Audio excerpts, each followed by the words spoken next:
World mental health day అనేది October 10th every year జరుపుకుంటాము.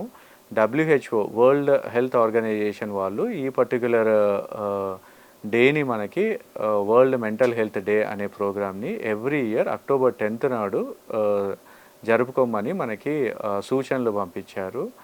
ముఖ్యంగా ఈ డే యొక్క ఇంపార్టెన్స్ ఏంటంటే మెంటల్ హెల్త్ యొక్క ఇంపార్టెన్స్ సొసైటీలో జనరల్ పబ్లిక్లో బాగా తక్కువగా ఉండింది. ఫర్ ఎగ్జాంపుల్ ఇప్పుడు మనకు ఏదైనా జ్వరం వచ్చినా, దగ్గు వచ్చినా, లేకపోతే ఇంకేదైనా ఫిజికల్ ప్రాబ్లం వస్తే మనం ఇమ్మీడియట్గా దగ్గరలోని వైద్యుడి దగ్గరికి వెళ్ళేసి దానికి సంబంధించిన కారణం ఏంటో తెలుసుకొని దానికి సంబంధించిన ట్రీట్మెంటు ఆ డాక్టర్ గారి చేత తీసుకొని పూర్తిగా జబ్బు నయమయ్యేంత వరకు మనము ట్రీట్మెంట్ తీసుకుంటాము. కానీ అదే ప్రాబ్లం కనుక మన మనసుకి వస్తే ఫిజికల్ జబ్బులకి తీసుకుంటున్నాం, కానీ అదే కారణం అదే ఇబ్బంది కనుక మన మనసుకు వస్తే మనం ఏమాత్రం కూడా దాని గురించి అంతగా శ్రద్ధ చూపము. మనం మనసులో బాధపడుతున్నా, మనకు ఒక రకమైన టెన్షన్స్ ఉన్నా, యాంగ్జైటీ ఉన్నా, భయాలున్నా, దిగులు ఉన్నా, కొన్ని రకాల అనుమానాలున్నా, కొన్ని రకాల అంటే బయట ఏమి జరగకున్నా మనకంతా జరుగుతున్నట్టు అనిపించినా, అంటే బయట ఎవరు మాట్లాడకున్నా మనకు వినబడుతున్నట్టు, బయట ఏమీ కనబడకున్నా మనకి కొత్త కొత్త విషయాలన్నీ కనబడుతున్నట్టు, అలా చుట్టుపక్కల ఏమీ జరగకున్నా మనకి జరుగుతున్నట్టు అనిపించడం, ఇవన్నీ రకరకాలైన మానసిక జబ్బులు. కొన్నిసార్లు కొన్ని మత్తు పదార్థాలకి మనం బానిస అవుతాము. ఆల్కహాలు, గాంజా, కెన్నబిస్, కోకైన్, అట్లా వివిధ రకాలైన మత్తు పదార్థాలకు కూడా మనం బానిస అవుతున్నాం. వీటన్నిటికీ మనము పెద్దగా ట్రీట్మెంట్ ఉందని, అది ట్రీట్మెంట్ తీసుకుంటే ఇవన్నిటి నుంచి బయటపడవచ్చని మనకి చాలా మట్టుకి జనాల్లో అవగాహన లేదు. దీనివల్ల ఏమవుతుందంటే చాలామంది సైలెంట్గా ఈ ఇబ్బందులతో సఫర్ అయ్యి, దానితో పాటు బయట సొసైటీలో ఉన్న స్టిగ్మా, మనకి సినిమాల వల్ల కానీ, వివిధ రకాల మీడియాల వల్ల కానీ, లేకుంటే సమాజంలో మొదటి నుండి ఈ మానసిక వ్యాధుల పట్ల ఉన్న వివక్ష వల్ల కానీ, ఒక రకమైన స్టిగ్మా వల్ల కానీ ఎవరు కూడా వాళ్ళ యొక్క మానసిక ఇబ్బందులకి ట్రీట్మెంట్ కోసం ఏ డాక్టర్ దగ్గరికి కానీ, ఏ ఒక్క హాస్పిటల్కి కానీ వెళ్ళడానికి ఇష్టపడరు.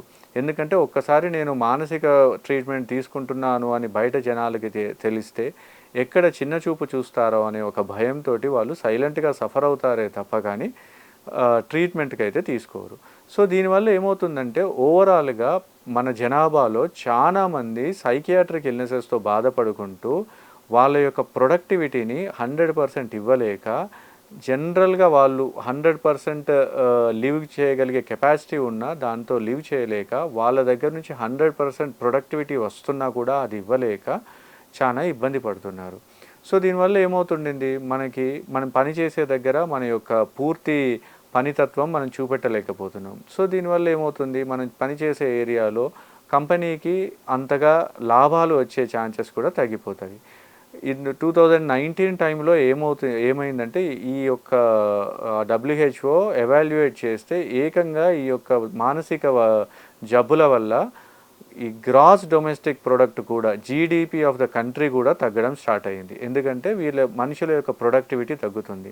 మన సమాజంలో దాదాపుగా ప్రతి నలుగురిలో ఒకరు డిప్రెషన్తో బాధపడుతున్నారు.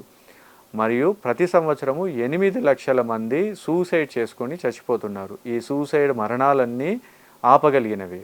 సరైన సమయంలో చికిత్స లభిస్తే, సరైన సమయంలో తోడు లభిస్తే ఈ యొక్క మరణాలన్నీ ఆపగలిగినవి. సో ఇంత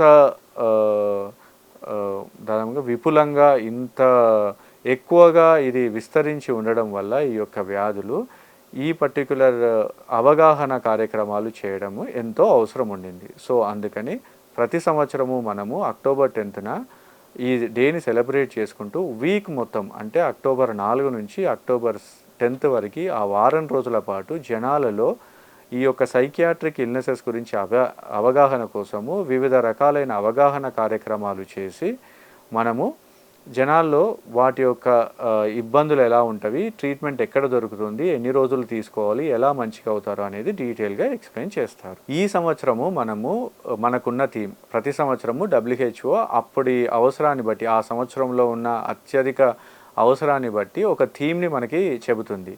ఈ సంవత్సరం మనకి ఇచ్చిన థీమ్ ఏంటంటే వర్క్ ప్లేస్ స్ట్రెస్, అంటే how to manage stress in work place. జనరల్గా మనం పని చేసే చోట మన పై అధికారుల వల్ల కానీ, మన యొక్క పనితనం వల్ల కానీ, లేకపోతే మనము క్యాటర్ చేస్తున్న జనాల వల్ల కానీ మనకి ఎన్నో రకాల ఇబ్బందులు ఉంటవి. ఆ ఇబ్బందుల్ని ఎలా ఎదుర్కోవాలి, ఎలా ఎదుర్కొని మనము పరిపూర్ణంగా ఫుల్ కెపాసిటీ తోటి ఎలా పని చేయగలగాలి అనే విషయం కోసం అవగాహన చెప్పడానికి ఈ సంవత్సరము వర్క్ ప్లేస్ స్ట్రెస్ని థీమ్గా తీసుకునింది. సో దీనికి సంబంధించి డీటెయిల్డ్గా వర్క్ రిలేటెడ్ ఎవాల్యుయేషను, ఎడ్యుకేషన్ తీసుకొని వాటి నుంచి మనం దూరం అవ్వచ్చు.